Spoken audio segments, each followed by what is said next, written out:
Koyterm ısı yalıtım sistemleri Karadeniz Ekonomi'yi sunar.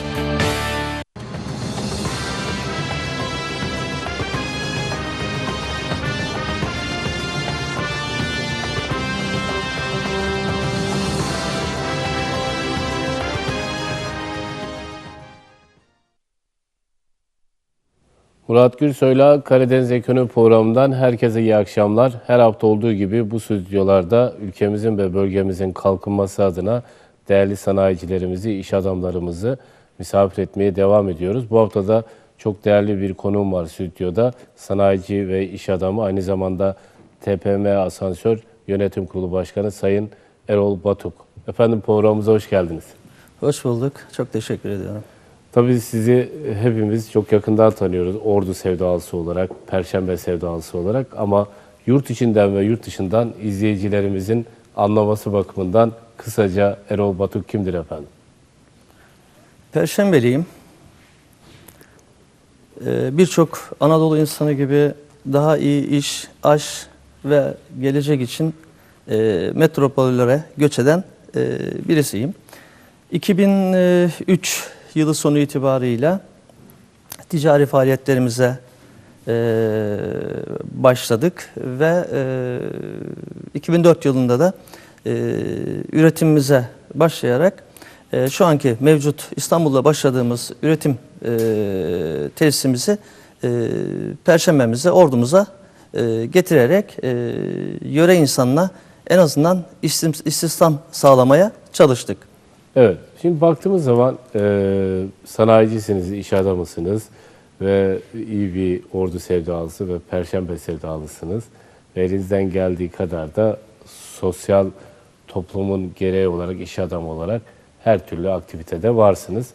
Efendim, şimdi sektördeki faaliyetlerinizi anlamamız bakımından neler yapıyorsunuz firma olarak? Hangi ürün yelpazenizde neler var? Bunu da bir anlayalım isterim. Şimdi metal ve plastik sektöründe faaliyet göstermekteyiz. Rulmanlı ve rulmansız makaralı, plastik makara üretimi yapıyoruz.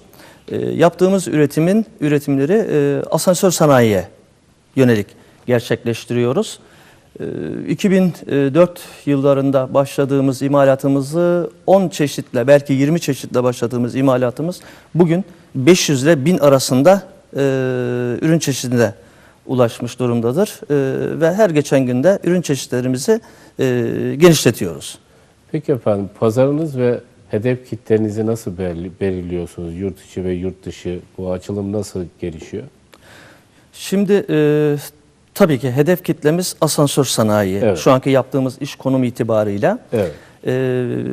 Yurt içi ve yurt dışı asansör sektörüne yönelik fuar organizasyonları oluyor. Tabii ki bu fuarların tamamına yakın katılımlarda bulunuyoruz. Bunlar da tabii çok dünya asansör sanayini etkileyen önemli fuarlar. Bu fuarlarda hedef müşteri kitlemizin birçok çalışanı, yetkilileri ziyaretimize gelerek firmamızın tanıtımlarını yapıyoruz ve ürün çeşitlerimizi onlara sergiliyoruz. Akabinde yurt içinde tabii ki birçok firmayı ve da asansör sektöründe olan firmaların tamamını biliyoruz ve ziyaret programı çerçevesinde firmaların ziyaretine giderek satış öncesi firmamızı ve ürünlerimizle ilgili kaliteden bahsederek tanıtımımızı yapıyoruz.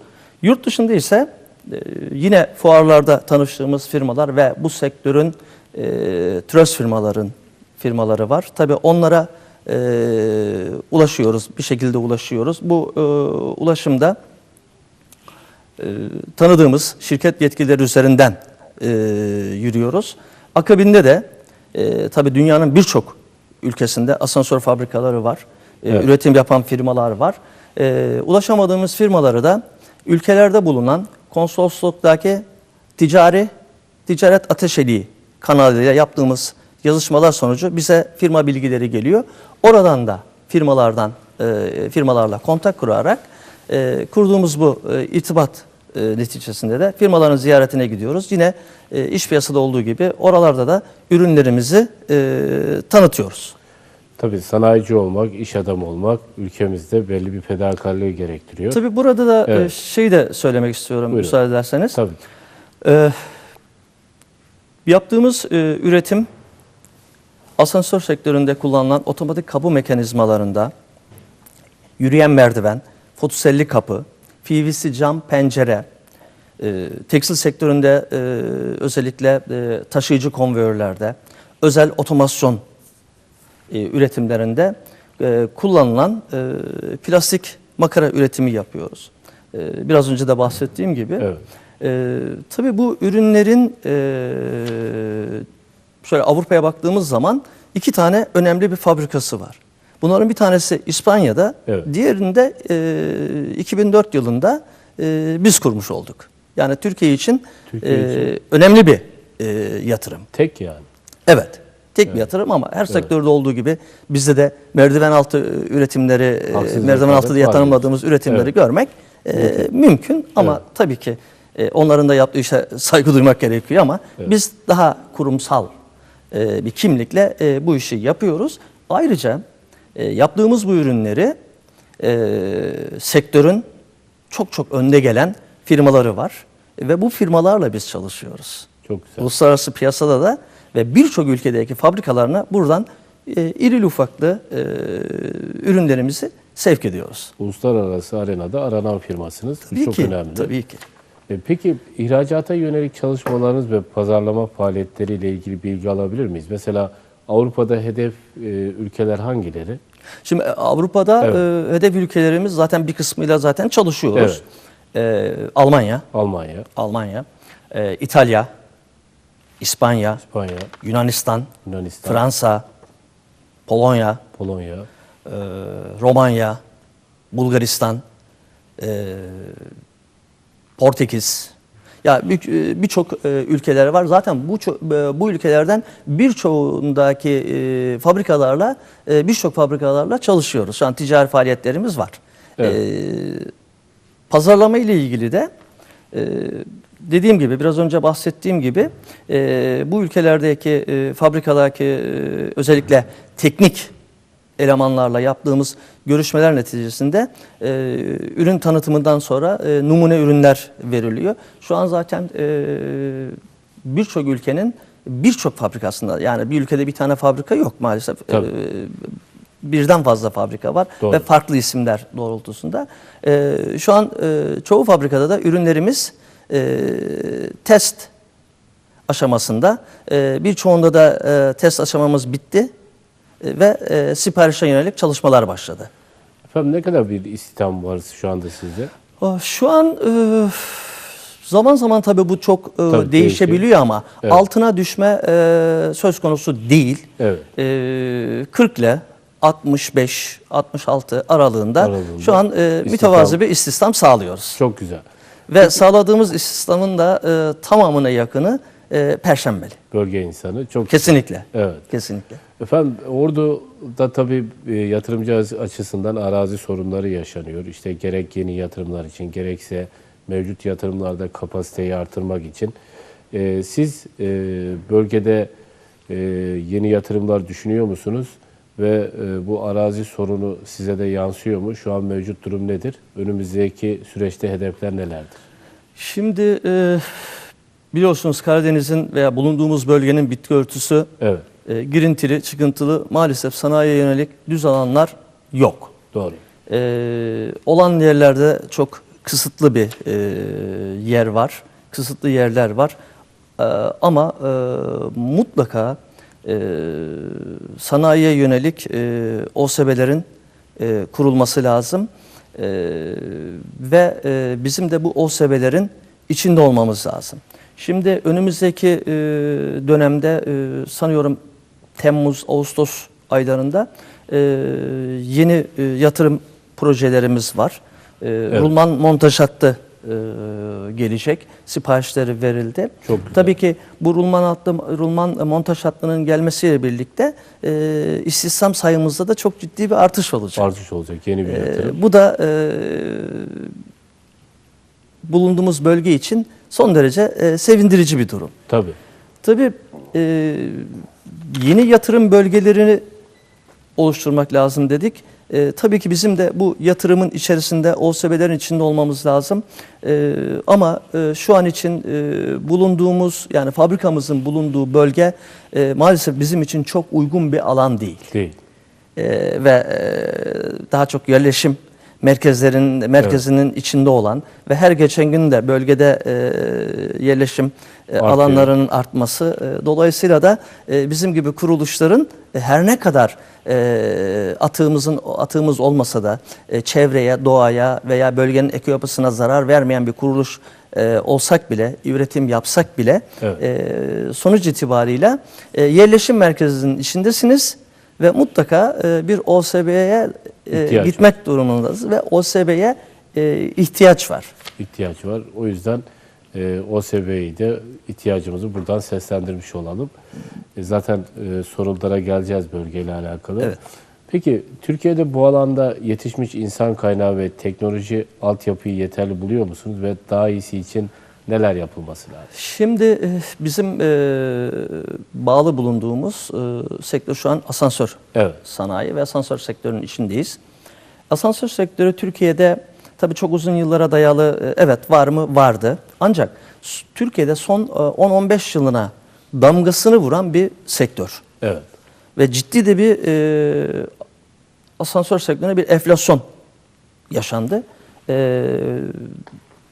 Birçok insanımız konuyla ilgili ilgisi olan, ilgisi olmayan insanların bu işe başlamasıyla birlikte firma sayısı oldukça artış gösterdi. Tabii bunun mutlak suretle sancıları ve sıkıntıları da olacaktır. Ama şunu söyleyebilirim, yurt dışında da sektörümüzle ilgili bu işin en üst noktasındaki firmalara da ziyaretlere gittik ve sağ olsunlar kapılarını bize sonuna kadar açtılar ve üretim bölümünü gezme imkanları buldum. Türkiye'de de aynı şekilde bu imkana sahibiz. Evet, doğru, Avrupalı firmalar teknolojik olarak çok daha önde ve çok uzun süreli bu işi yapıyorlar. Kısa ve orta, uzun vadeli program çerçevesinde yaptıkları bir sanayi. Bizde ise henüz işin başındayız. Çeyrek bile asırlık bir süreç söz konusu değil. Dolayısıyla da yetişmiş eleman konusunda bütün sektörlerde olduğu gibi bizde de ciddi sıkıntılar maalesef yaşanıyor. Ama uzun vadede ben bu sıkıntıların ortadan kalkacağını düşünüyorum. Evet.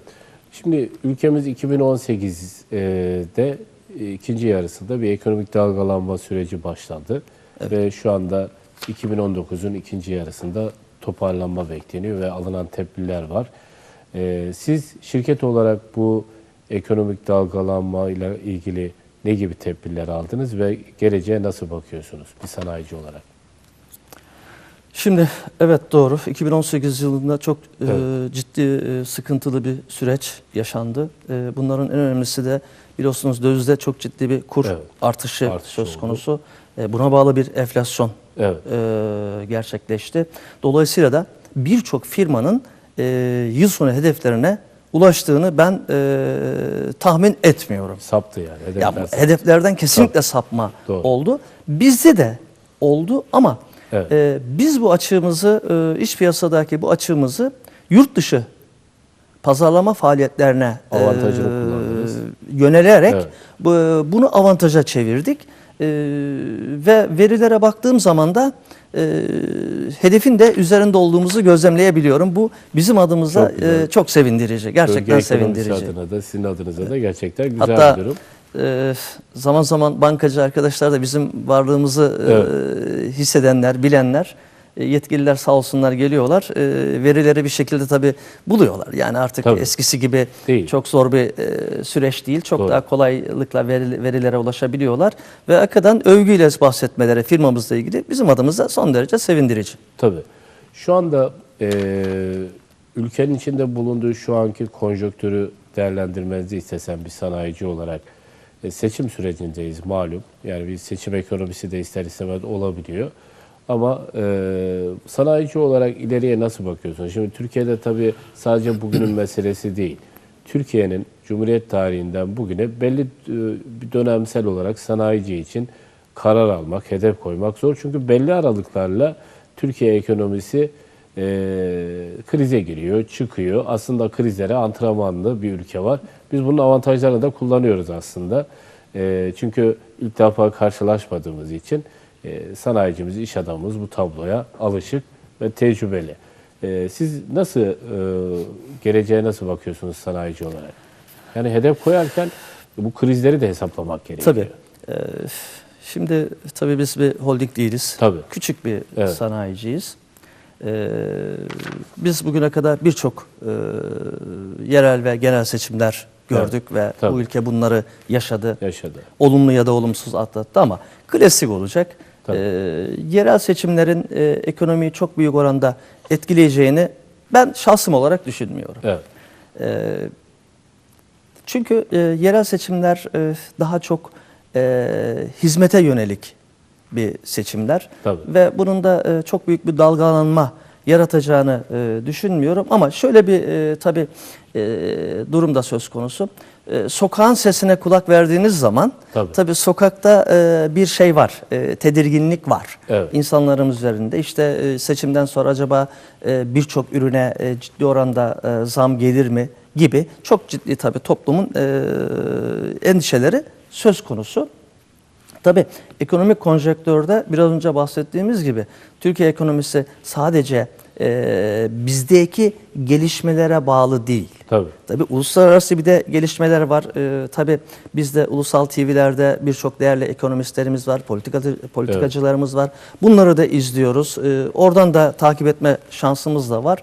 Yani çok fazla değinmek de tabii istemiyorum ama yani son dönemlerde işte ABD ile Çin'deki ticari gerginlikler, ticaret savaşları, tabii ki yani bunun yanında Kuzey Kore ile olan nükleer silahsızlama ile ilgili birçok gelişmeler. Orta Doğu'da gelişmeler. Her ne kadar geçen hangi gün tam olarak hatırlayamıyorum yapılan toplantıda iyimser bir hava oluşsa da ama uzun vadede henüz sonuçlanmış bir şey yok. Tabii. Durum söz konusu değil. Dediğiniz gibi Orta Doğu kaynıyor. Bunun yanında işte Irak ve Suriye'deki gelişmeler maalesef bizim gibi gelişmekte olan ülke ekonomilerini çok ciddi anlamda etkileyen en büyük etken. Tabii bunun önüne de maalesef geçemiyoruz. İnşallah uzun vadede daha iyi şeyler yapılır. Çünkü ülke olarak güçlü bir ülkeyiz. Ben buna inanıyorum. Dolayısıyla da biz bu tür kaoslara alışığız. Sizin de dediğiniz gibi antrenmanlıyız. Ben uzun vadede Türkiye'nin önünün açık olduğunu düşünüyorum. Ve iyi işler olacağına da inanıyorum açıkçası. Şimdi tabii bu süreçler yaşandığında hep bir gerçeğe değiniyoruz. Üretim ekonomisine her alanda geçmemiz lazım. Mesela ülkemizin bir tarım gerçeği var. İşte köylere dönüşü, yani kırsalın sorunlarını çözmeden kentin sorunlarını çözemiyorsunuz. Köylerde hayvancılığın, tarımın canlanması gerekiyor. Organik köylerin kurulması gerekiyor. Yani köye dönüşü sağlamak gerekiyor. Yani şu anda her programda söylüyorum, özellikle yaylaya gittiğimizde bile bize çarşıdan getirilen peyniri yayla peyniri diye veriyorlar. Birçok ürünler verilebiliyor. O yüzden hani gerekse dışarıdan zaman zaman ithal et alınması, işte tarımda yani çözüm ithal etmek değil, üretmekten geçiyor.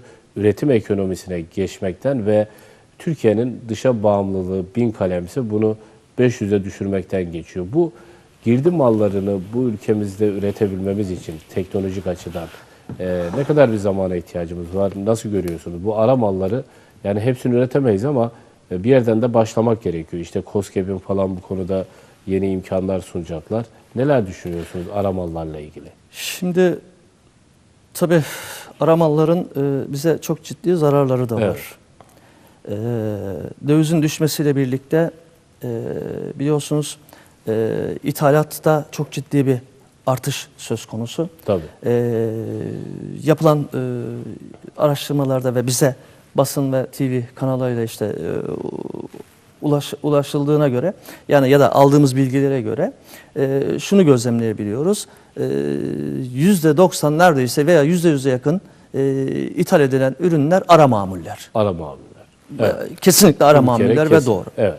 Şimdi dolayısıyla da burada üretime yönelik, ülke olarak üretime yönelik mutlaka çalışma yapılması lazım. Yani üretmek durumundasınız. Her alanda üretmemiz Her lazım. alanda üretmek zorundasınız ve hükümetin de yakın sürede açıkladığı KOSGEB kanalıyla çok ciddi Kaynaklar destekler var ve Doğru. kaynaklar var. Eğer bu kaynaklar doğru kullanılır ise sonuç odaklı çok iyi gelişmeler olur. Evet. Ancak iyi kullanılmazsa tabii ki her zamanki gibi çok ciddi kayıplara neden olur. Bunun yanında özellikle desteklerden bahsettiniz. Tabii. Evet, doğrudur. Tarıma yönelik çok ciddi destekler var. Özellikle organik ürünlerin satışı konusunda son dönemde alınan bir kararla marketlere kadar bütün marketler belli de olsa bir küçük de olsa bir reyon sanıyorum hazırlayacak galiba Tabii. organik ürünlerle ilgili. Doğru. Bu açıkçası çok iyi bir gelişme. Bunun yanında biliyorsunuz bütün yatırımlar, sanayi ve diğer yatırımlar metropollerde. Doğru. Tabii metropollerden bu yatırımları, bu sanayi yatırımlarını Anadolu'ya kırsal yayılması lazım. alana, Evet. özellikle Anadolu'nun tamamına yakın illere taşımak lazım. Taşımak lazım. Şimdi bugün ordu ekonomisinden biraz önce küçük böyle değindik. Efendim siz aynı zamanda Perşembe İş Adamları Derneği Başkanısınız ve iyi bir ordu sevdalısı, iyi bir Perşembe sevdalısısınız. Baktığımız zaman kısa bir süre önce adaylığınız da oldu. Yani taşın altına da elinizi koydunuz. Ondan dolayı da kutluyoruz. Önemli olan zaten ben varım demek. Bunu da yaptınız. Ben şunu öğrenmek istiyorum. Sizin gözünüzde Perşembe'nin sorunları neler? Oradaki iş adamlarının beklentileri tam olarak neler? Nasıl bir Perşembe hayal ediyordunuz? Yani burada bu çok önemli. Eksikler neler ve yeni dönemde Perşembe'ye neler kazandırmak lazım? Onları bir konuşalım istedim.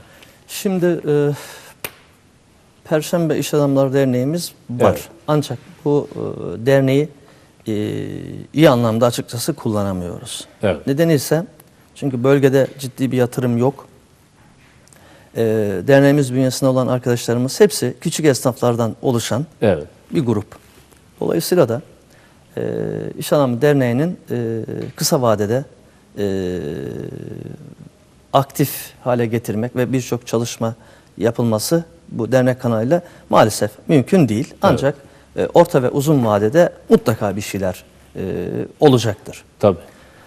Şimdi Perşembe ile ilgili tabii ki benim yaşadığım, büyüdüğüm bir yerleşim merkezi, çok şirin. Bana göre Karadeniz'in incilerinden bir yer.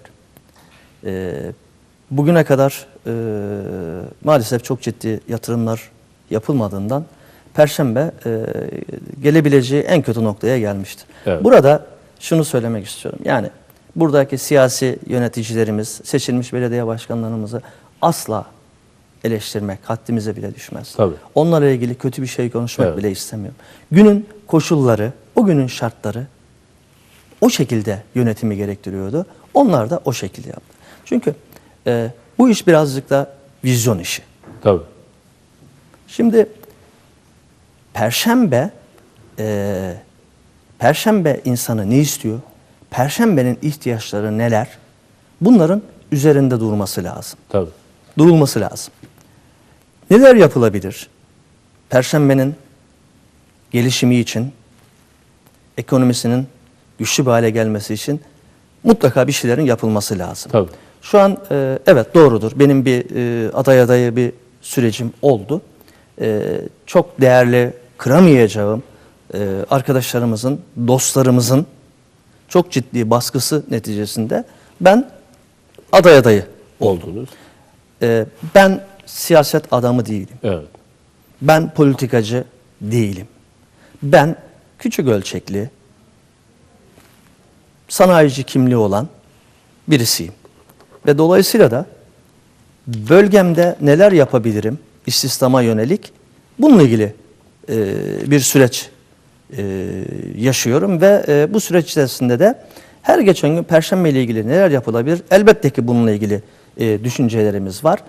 Bu başkan adaylığı süreciyle ilgili aday olmadım diye herhangi bir kırgınlık falan söz konusu bile değil. Olması da mümkün değil. Yani böyle bir şey olabilir mi? Mümkün değil. Tabii. Çok değerli arkadaşlarımız A ya da B partisinden olan hiç ayırmaksızın çok değerli arkadaşlarımız hangisi gelirse gelsin öncelikle şuna önem vermeleri gerekiyor.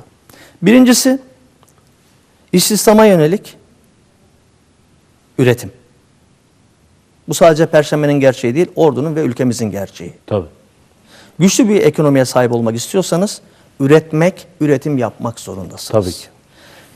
Üretimin olduğu yerde istihdam sağlarsınız.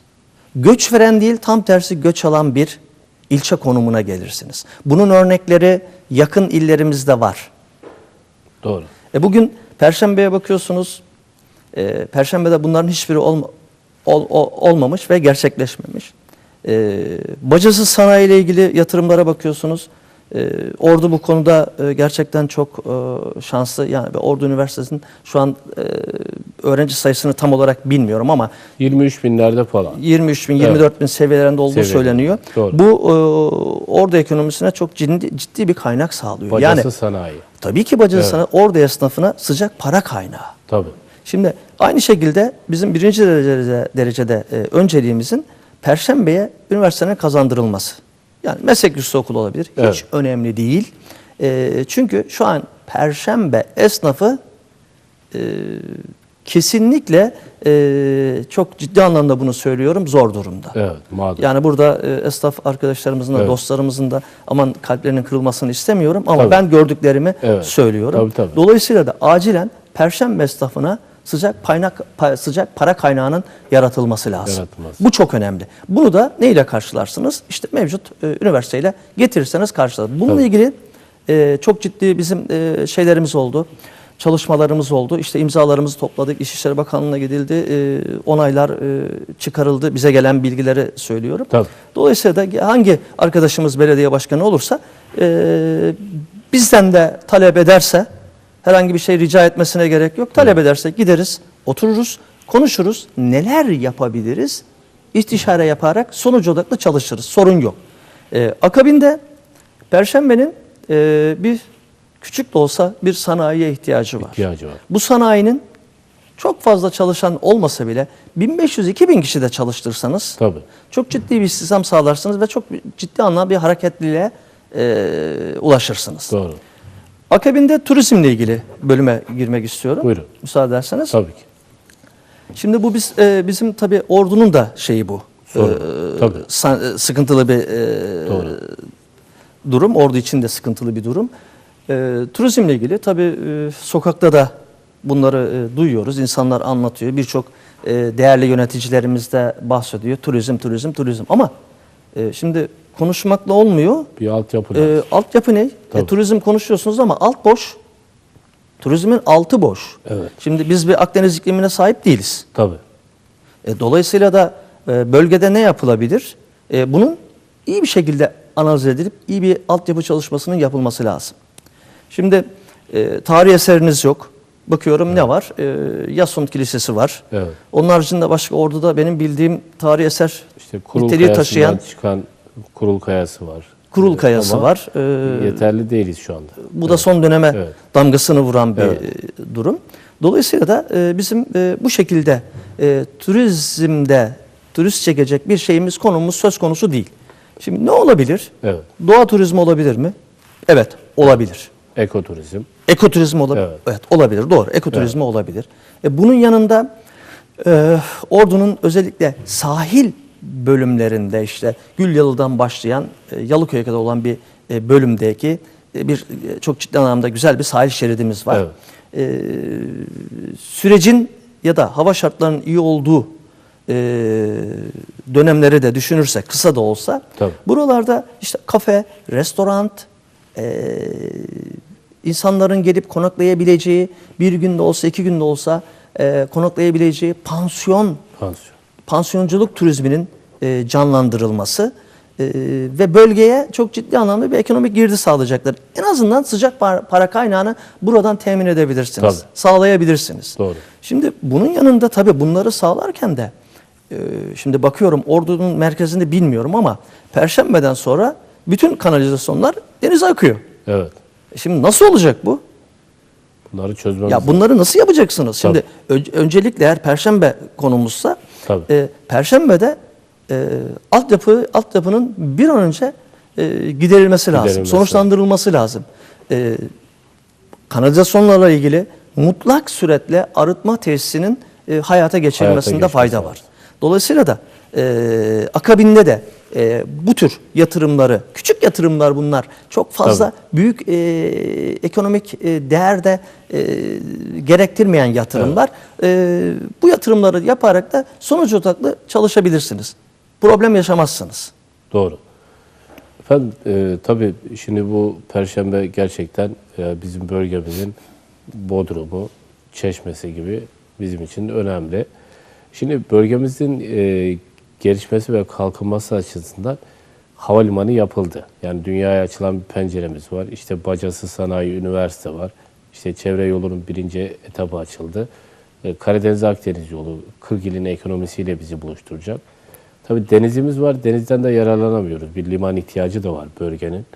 Baktığınız zaman mevcut kazanımlarımızı görerek ve bundan sonraki sürece baktığınız zaman Ordu Karadeniz'de yükselen bir değer olarak gidiyor ama hız kesmemesi lazım. Bu konuyla ilgili neler söylemek istersin? Şimdi tabii Ordu konum olarak iyi bir noktada. Yani yerleşim merkezi olarak söylüyorum. İyi bir noktada.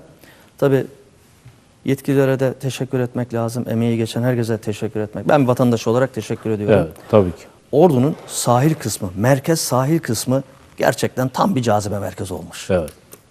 Kafe, restoranı, yürüyüş yolları vesaire inanılmaz Sahil güzel. Bağdat Caddesi gibi. İnanılmaz ve bizim de geçen seneki işte yaz döneminde İspanya, İtalya ve Almanya'dan gelen, Rusya'dan gelen misafirlerimiz oldu. Gerçekten ifadeleri şu, biz böyle bir şehir beklemiyorduk. Ne güzel. Dolayısıyla da bu tür çalışmalara devam edilmesi ve akabinde de ciddi kaynaklar yaratılacaktır. Yani turizme bağlamak istersek de çok ciddi kaynaklar yaratılacaktır ve ziyaretler oluşacaktır. İşte bunun en büyük örneği teleferik hattının. Tabii. Bir bakıyorsunuz yazın yani kuyruklar müthiş oluşmuş. Evet, müthiş. Yani. Ve bu ziyaretlerde en azından bir sıcak para kaynağının akışını sağlıyor size. Tabii. Yani şimdi Ordu'ya gelip Boztepe'ye çıkmamak olmaz. İşte şimdi Çambaşı Kayak Merkezi var. Bir Kayseri'den, bir Uludağ'dan bir eksiği yok. Sağlam bir altyapı götürmek gerekiyor.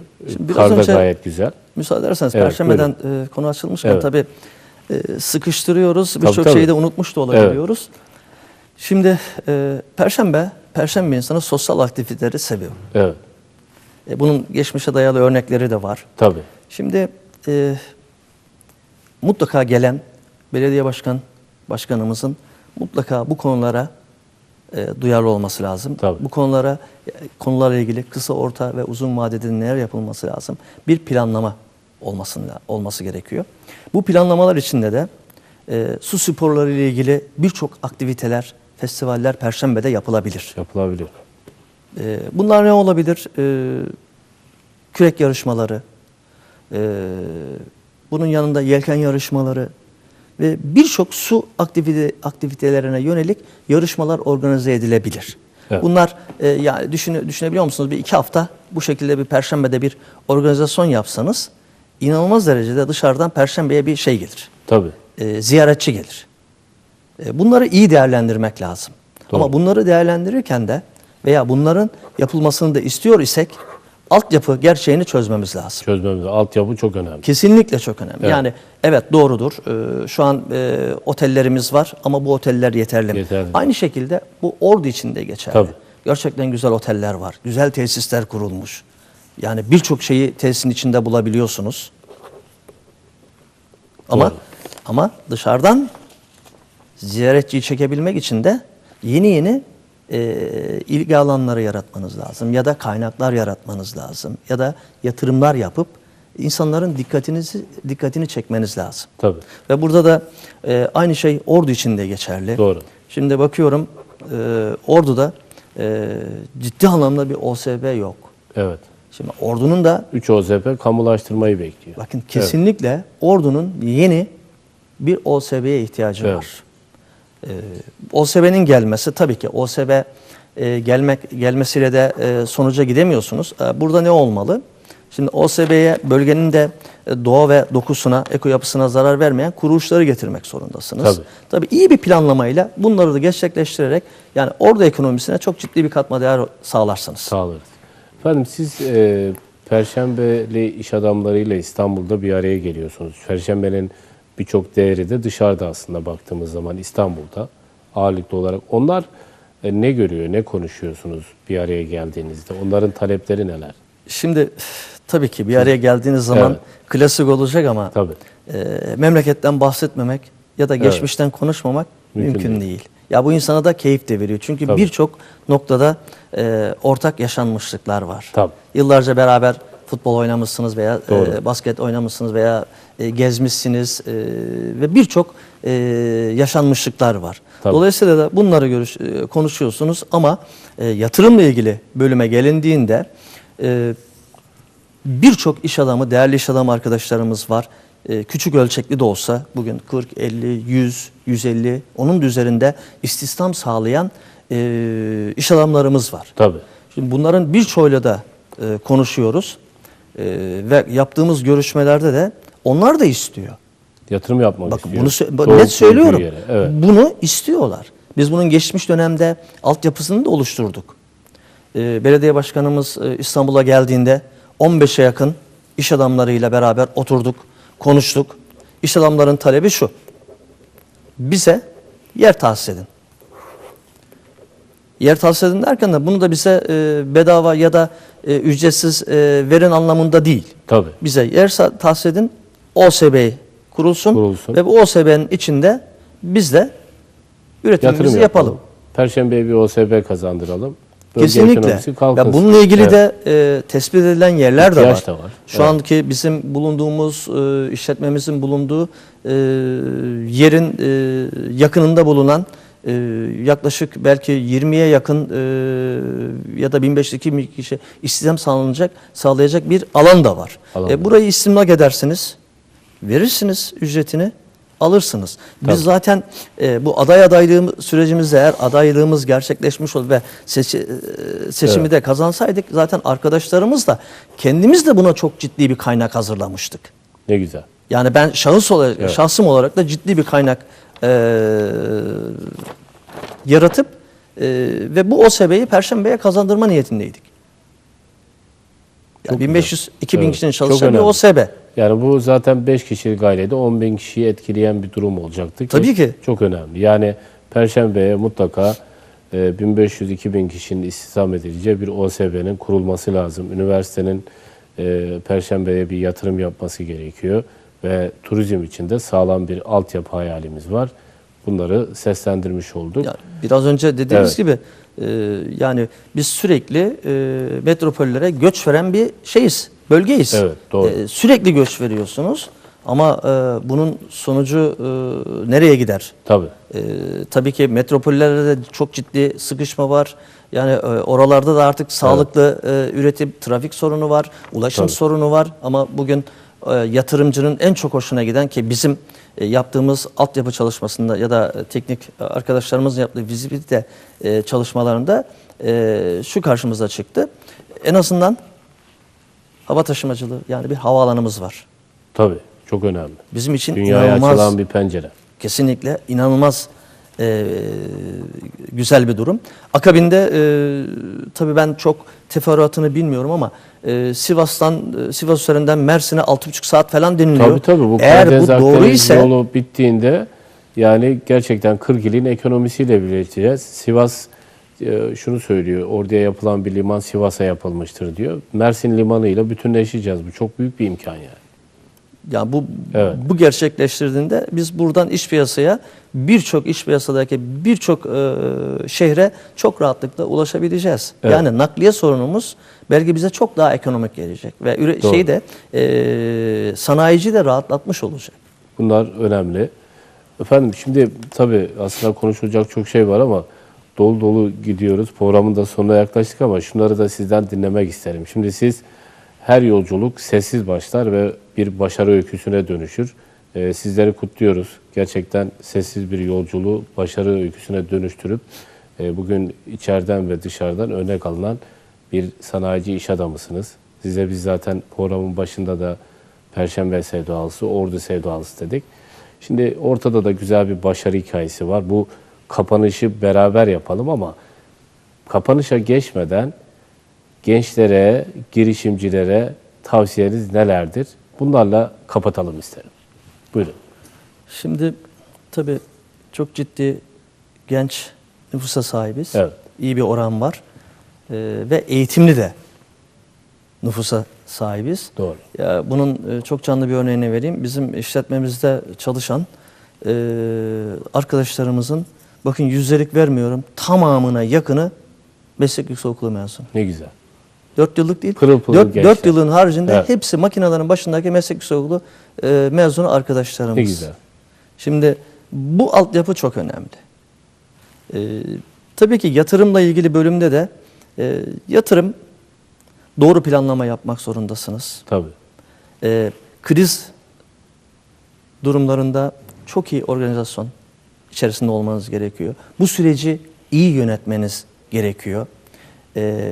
Bunların iyi algılanması lazım. Eğer iyi bir planlama yapmazsanız yaptığınız işte başarılı olma şansınız maalesef çok Yok. düşük. Planlı olmalı. Ya burada Evet. girişimci arkadaşlarımıza şunu, öncelikle korkmamaları gerekiyor. Cesaretli olmaları gerekiyor. Sabırlı olmaları gerekiyor. Sabırlı, Evet. hep klasik olacak ama kısa, orta, uzun vadeli planlamalarını iyi yapmaları gerekmekte. Ve böyle çıkış noktalarını yakaladığınız zaman başarı kendiliğinden geliyor. Gelecek. Bir de burada önemli olan şu, biz tabii bir anda markamız dünya markası haline geldi. Evet. Yani firmamızın ismi, markamız firmamızın önüne geçti. Evet. Ne güzel. Tabii bunun da Evet. nedeni nedir? Birincisi, kaliteli üretim yapmak zorundasınız. Tabii. Akabinde de rekabetçi fiyat vermek durumundasınız. Elbette ki herkes ister. Tabii. Bizler de isteriz. Kısa vadede çok büyük kazançlar elde edelim. Ama böyle bir durum söz konusu değil. Sabır, sonuç odaklı başarı. Evet. Yani bir başarı öyküsü için sabretmeleri Sabretmeniz gerekiyor. lazım. Efendim çok teşekkür ediyoruz. Değer kattınız, zaman ayırdınız. Yolunuz açık olsun ve istihdamlar için sizleri de kutluyoruz. Ben de çok teşekkür ederim. Evet. Böyle bir imkanı bize sağladığınız, verdiğiniz için size ve kanalınıza çok teşekkür ediyorum. Sağ olun. Evet sevgili izleyiciler, Murat Gürsoy'la Karadeniz Ekonomi Programı'nın sonuna geldik. Bir başka hafta yeni bir konukla görüşmek üzere. Hepinize iyi akşamlar diliyoruz.